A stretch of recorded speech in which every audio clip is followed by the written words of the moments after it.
Hello. Um, good evening. Good evening.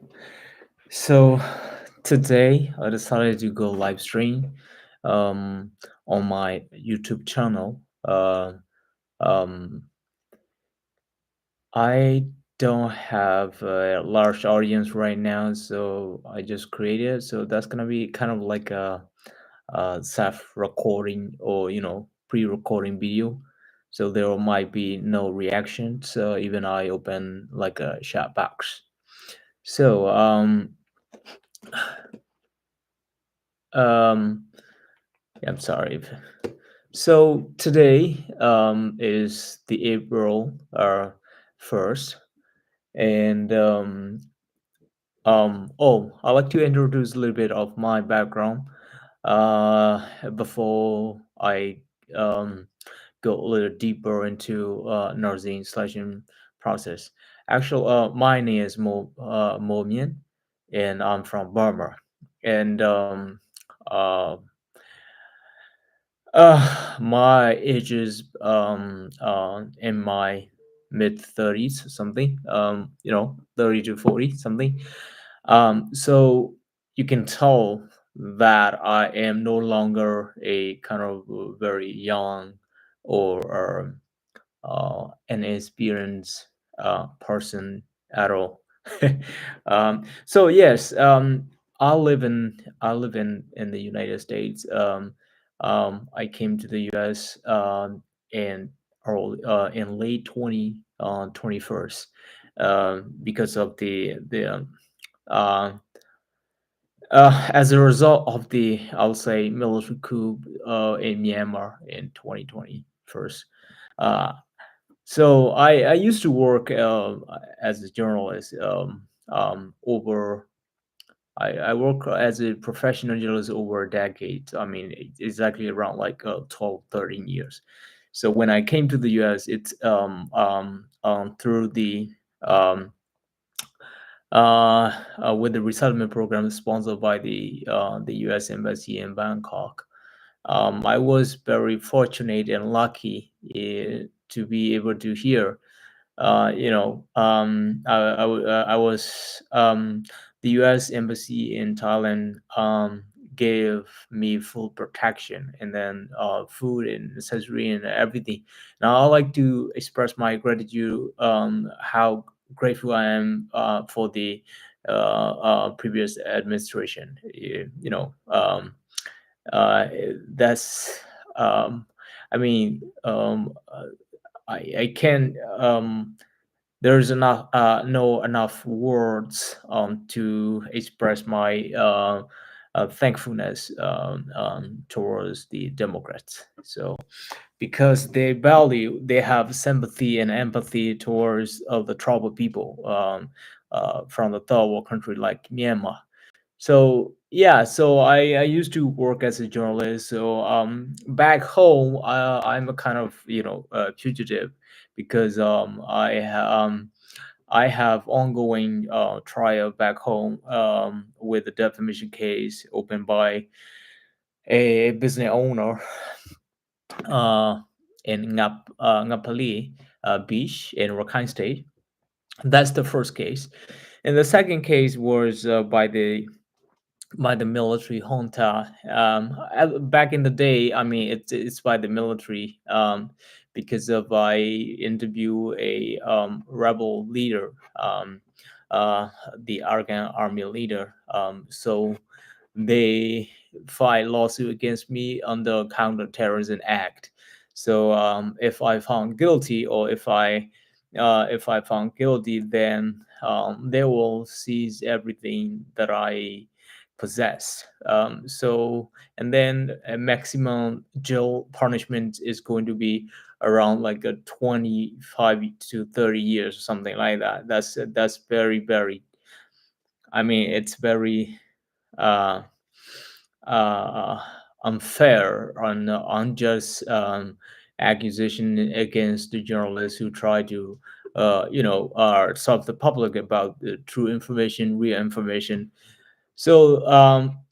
Yeah, so those two lawsuits were prior to the military coup. So that means you can see the degree of hate on me by the military back in the days. So that's where all started. So even before the coup, I had to flee when the military opened counter-terrorism lawsuit against me in 2020. So I had to flee to border area, Thai Myanmar border area, over like almost 2 months or something like that.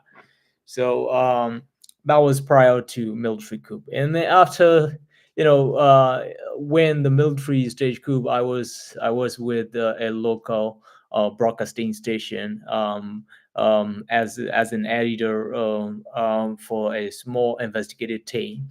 Um, um, it's a branch office of Myanmar Broadcasting in Myanmar. So and we extensively cover election, during election days, and we did projections. A lot of it. Myanmar was very popular, and it was real. Myanmar hit the spot of the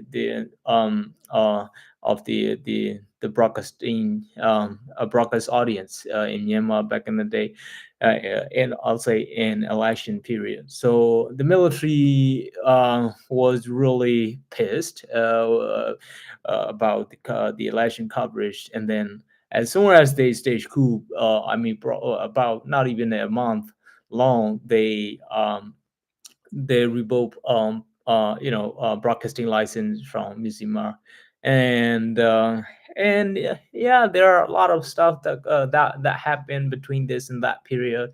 So I decided to flee to border regions because the military regime's oppression um, um, had surprisingly increased. And so since I was kind of a targeted person prior to the coup, so I was highly likely arrested if I encounter any military checkpoint, things like that. So well, anyway, I was able to escape, and then yeah, and okay, yeah. So I apply protection from the U.S. Embassy, and then they had at the time they had some sort of channels and programs for the asylum seekers, and other options. So yeah, and I was able to.